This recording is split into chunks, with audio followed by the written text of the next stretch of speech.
So just going to go through a very short, simple video on an exercise that I recommend to my clients are very, very regular. Quite often I'll get you to do spine mobility exercises or stretching of the back muscles.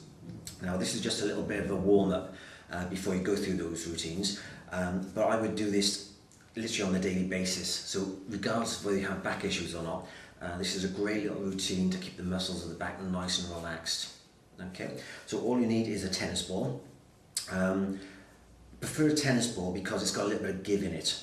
It's big enough to work bigger areas of the back, whereas a golf ball is obviously more specific and it's very hard, there's no give. So you're better off lying on the floor. You can do this standing against the wall, but not if you value your walls, unless they're concrete or a brick. But you're better off lying on the floor so you can relax a bit more.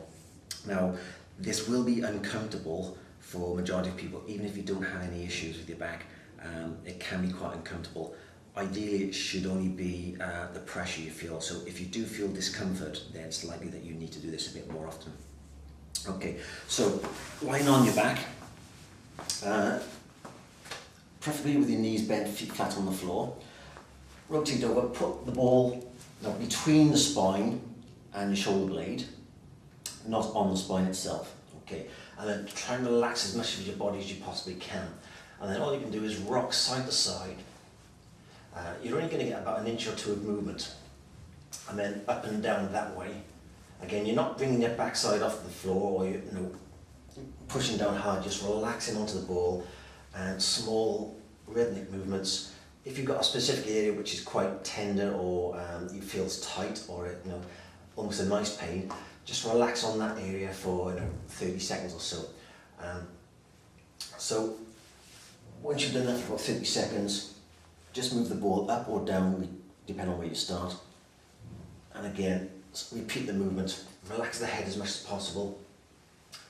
And keep your breathing nice and steady throughout. Don't want to be holding your breath.